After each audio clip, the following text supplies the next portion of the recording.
siap dengar firman Tuhan? Sudah. Coba yang siap dengar firman Tuhan bilang amin. Wah, semangat ya, masih semangat. Ini jam-jam ngantuk loh ini. Jam-jam tidur ya anak-anak ya. Tapi semuanya semangat, puji Tuhan. Baiklah anak-anak, hari ini kita ngapain di sini ya? Merayakan Paskah. Paskah itu kita merayakan apa?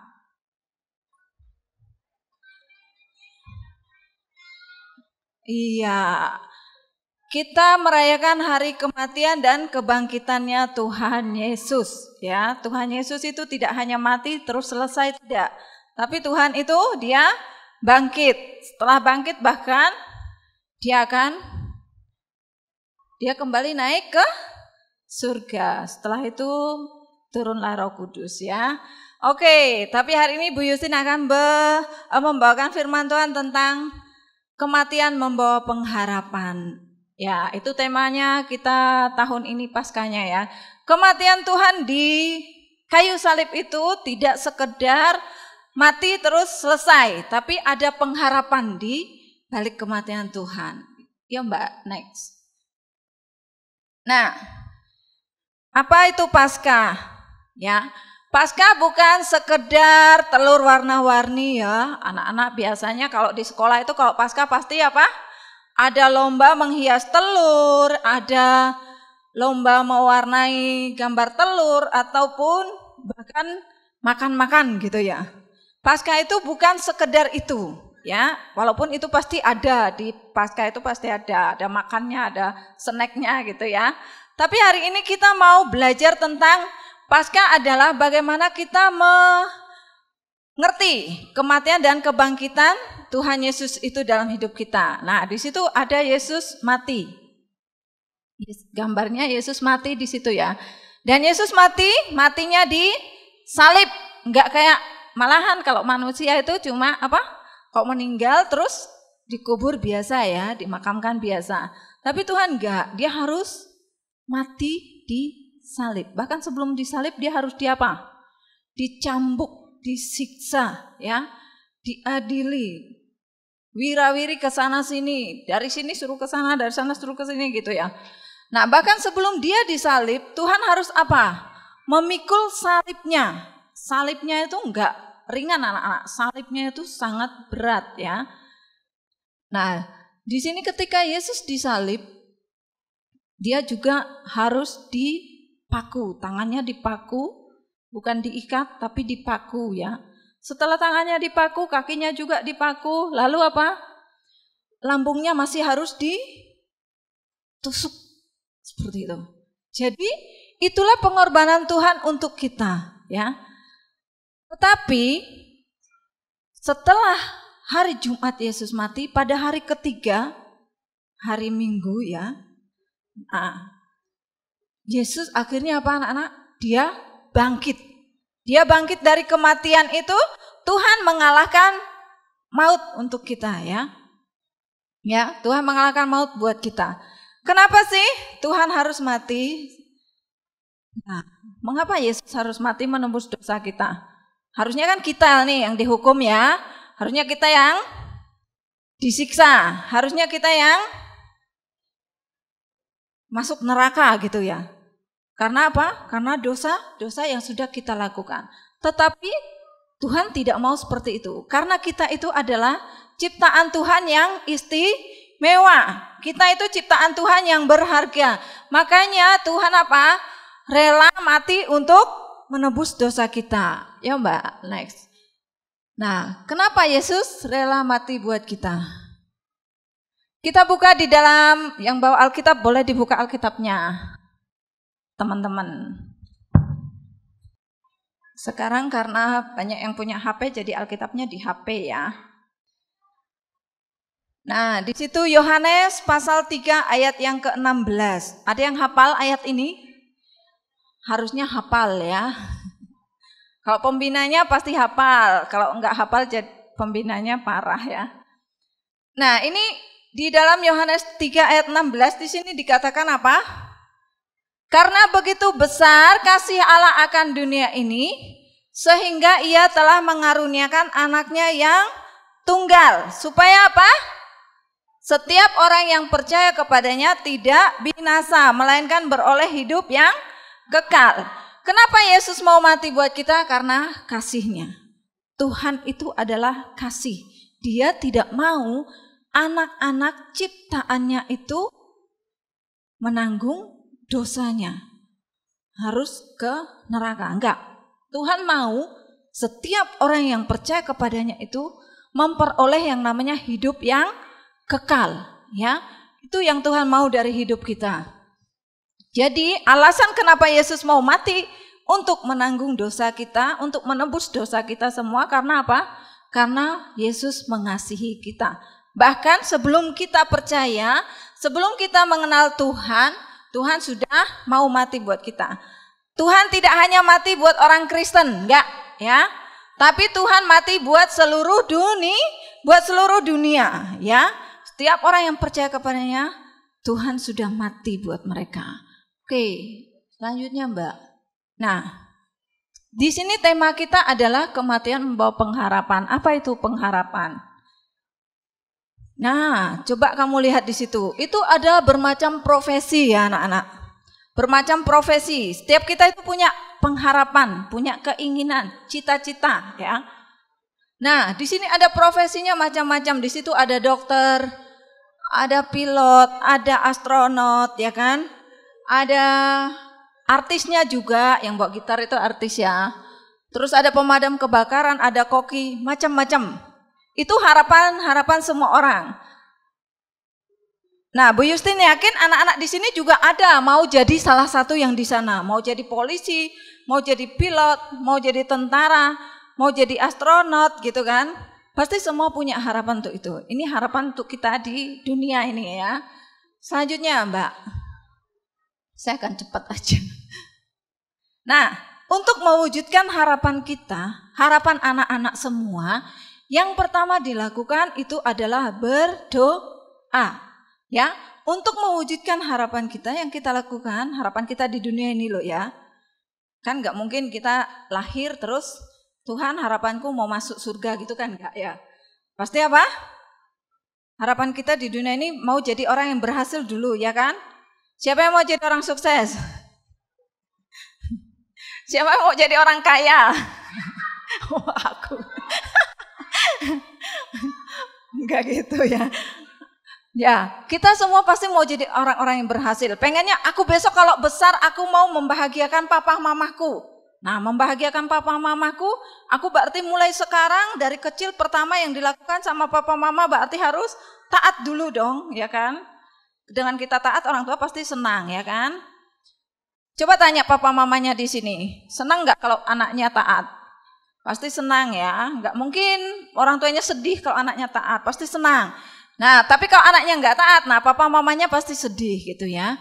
Nah, yang pertama kita lakukan kalau mau harapan kita tercapai itu kita berdoa, serahkan sama Tuhan masa depan kita, harapan-harapan kita serahkan sama Tuhan. Kemudian ada usaha yang kita lakukan. Usahanya apa? Kalau pelajar ya, belajar ya. Pengen juara 1, ndemok buku ra tahu gitu kan. Ya nggak bisa ya. Kalau kamu pengen mencapai sesuatu, kamu harus usaha, ada yang kamu kerjakan, ya seperti itu. Oke, selanjutnya Mbak. Halo sayang, dia ngelus telur. Nah, ketika kita sudah berusaha, kita sudah berdoa. Nah, hasilnya ini, mungkin ada ya tadi yang pengen jadi perawat, pengen jadi dokter, lalu ada pengusaha, lalu ada polisinya juga. Nah, anak-anak di sini Bu Justin yakin pasti ada yang pengen jadi polisi ya. Coba yang mau jadi polisi angkat tangan dulu. Wah, ada beberapa ya pengen jadi polisi. Amin, terjadi ya. Terus ada yang mau jadi dokter atau perawat, angkat tangan. Wah, lebih banyak dokter sama perawat ya. Ada yang mau jadi pengusaha di sini? Oh, mau jadi Pak Tentara ya. Ya, Oke, jadi ada yang mau jadi polisi, ada yang mau jadi tentara. Itu harapan kita semua ya.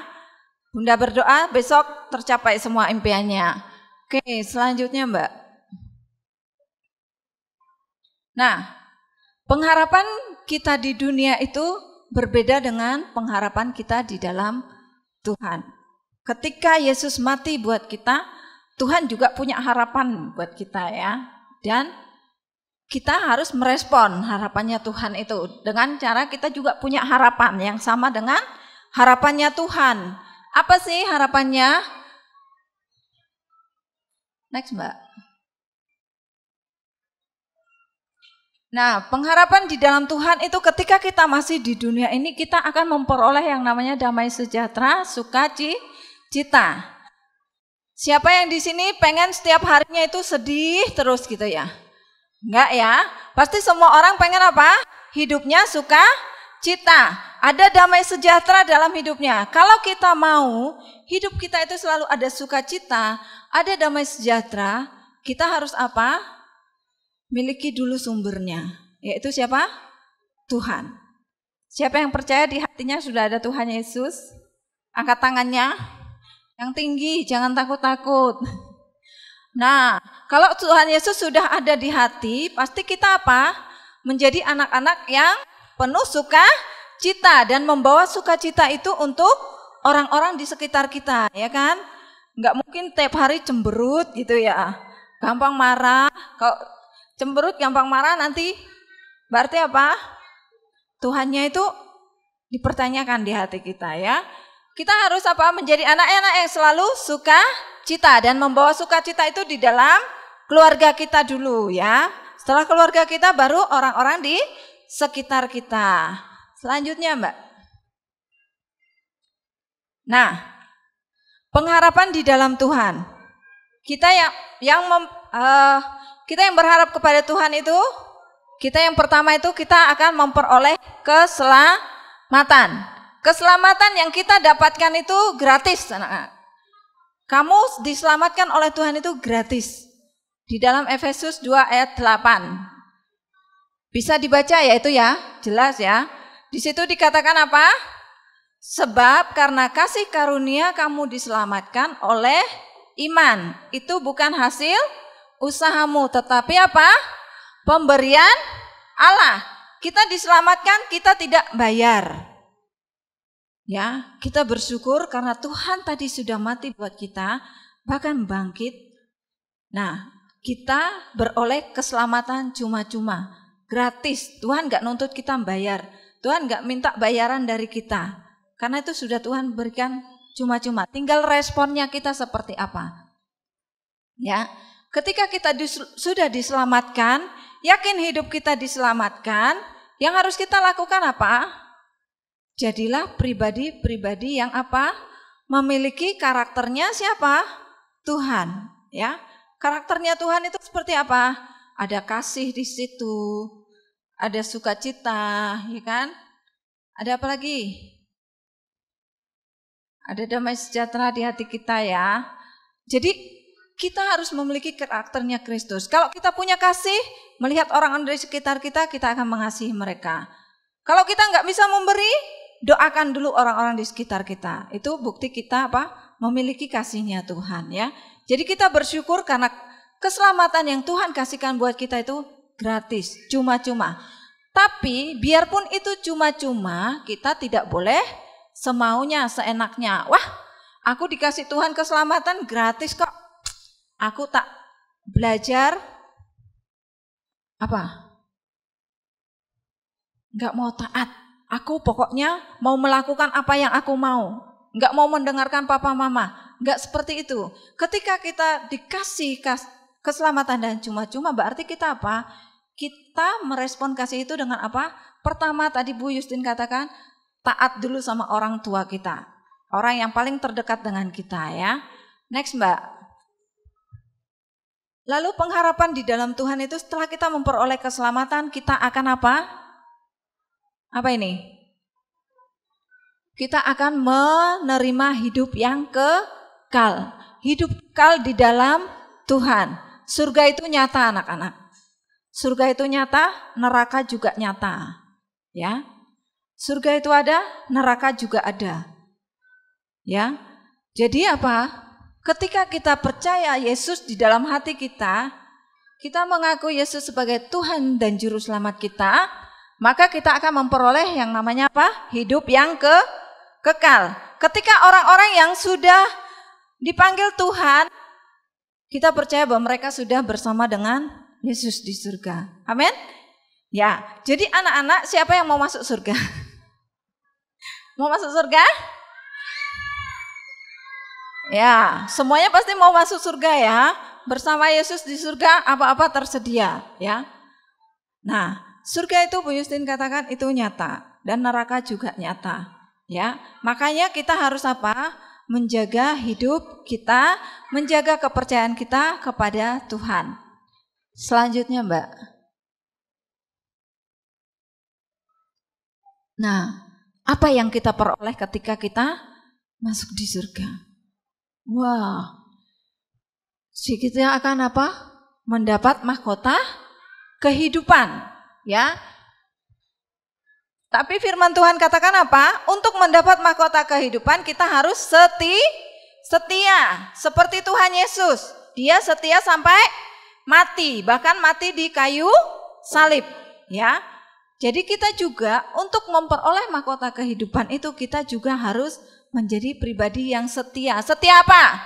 Setia beribadah, setia berdoa, setia ikut komsel, setia baca firman. Tuhan mau kita semakin hari semakin setia, bangun hubungan dengan Tuhan setiap hari, ya. Itu yang Tuhan mau. Nah, ketika Yesus mati di kayu salib, Yesus terima mahkota, bukan mahkota kemuliaan anak-anak, tapi dia terima mahkota duri. Anak-anak kena duri satu aja sakitnya minta ampun ya. Kena duri apa gitu, lagi megang tanaman mawar misal. Bunga mawar itu cantik tapi ada durinya, begitu kena sakit. Tapi Tuhan kamu lihat di situ. Durinya banyak. Nah, durinya itu ketika dipakaikan di kepalanya Tuhan itu enggak cuma ditaruh seperti itu, tapi ditancepin gitu. Sampai durinya itu nancep di kepalanya. Itu karena Yesus lakukan kenapa? Kembali lagi, karena Yesus mengasihi hidup kita. Ya, Yesus sayang sama kita. Yesus sayang sama semua orang. Semua orang di dunia, enggak pilih-pilih, enggak pilih suku, enggak pilih kulitnya warna apa, enggak pilih rambutnya mau keriting mau lurus. Tuhan sayang semua. Tuhan mengasihi semua orang, ya. Ayo Mbak, next Mbak. Nah, di sini dikatakan apa? Bu Yustin pengen kita menerapkan satu hal. Yang pertama itu jangan pernah putus harapan. Ya, apapun kondisi kita sekarang, keluarga kita kayak seperti apapun kondisinya, kita harus tetap bersyukur ya. Kita harus bersyukur. Kita bersyukur karena Yesus sudah menjadi jalan keselamatan buat kita. Kita sudah percaya Tuhan sebagai Tuhan juru selamat kita satu-satunya. Di sini dikatakan di dalam Kisah Para Rasul 4 ayat 12. Yang sudah baca coba kita baca sama-sama. 1, 2, 3. Dan sudah bisa baca belum ini? Kok sepi ya? Yuk kita baca sama-sama mulai dari kata dan. 1, 2, 3. Dan keselamatan tidak ada siapapun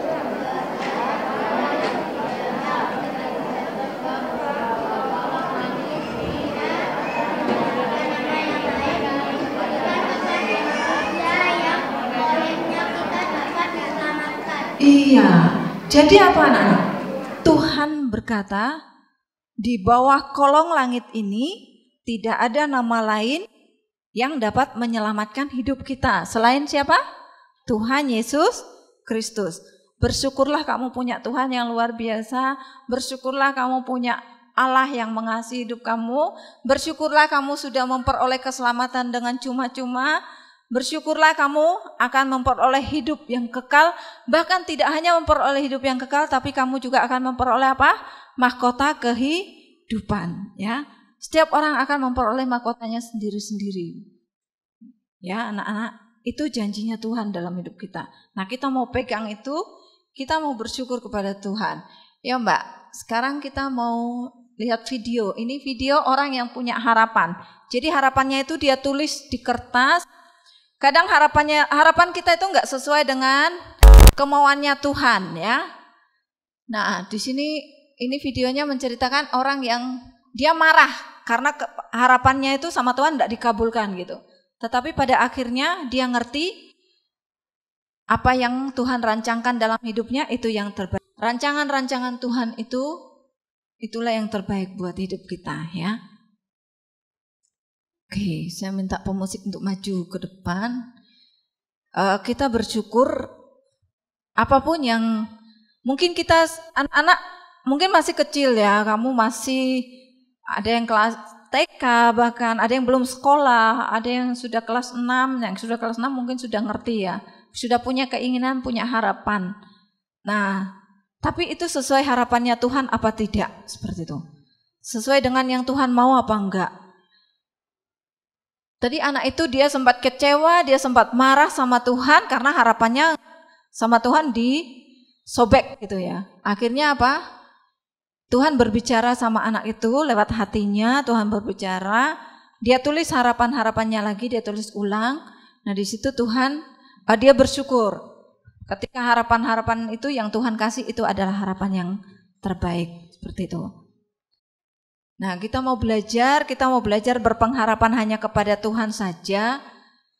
Kita mau memberi, yang pertama kali yang harus kita lakukan, jangan ragu-ragu memberikan hidup kita kepada Tuhan ya.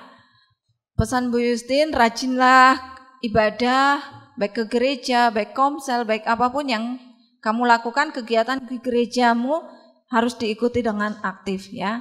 Itu sebagai respon kita kepada Tuhan. Kita mau nyanyi Yesus Sahabatku.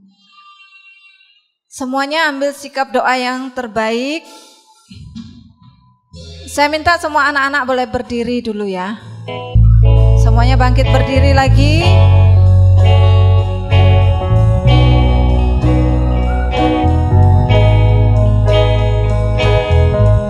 Kita mau berdoa kepada Tuhan, kita mau serahkan hidup kita kepada Tuhan. Apapun yang menjadi impian kita, kita mau serahkan kepada Tuhan. Sahabatku, kau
Kita mau serahkan ke dalam Tuhan setiap harapan-harapan kita mau serahkan ke dalam tangan Tuhan. Apapun yang menjadi impian kita mau serahkan ke dalam tangan Tuhan. Terima kasih Yesus. Kami bersyukur Tuhan karena Kau baik. Haleluya Yesus. Bapa kami yang di surga, kami bersyukur Tuhan buat sore hari ini atas kebaikan Tuhan buat kami. Kami bersyukur karena setiap apapun yang sudah Tuhan kerjakan dalam hidup kami, itu yang terbaik Tuhan. Saat sore hari ini Bapa, kami membawa setiap harapan kami, impian-impian kami ke dalam tangan Tuhan. Tuhan yang memberkati apapun yang menjadi kerinduan kami. Tuhan yang turut campur tangan, memberkati setiap anak-anak-Mu Tuhan. Masa depan mereka ada di dalam tangan Tuhan. Tuhan yang berkuasa atas hidup mereka. Beri kepada mereka hati yang baru, telinga yang baru, telinga yang mau dengar-dengaran akan firman Tuhan, hati yang peka akan suara Tuhan.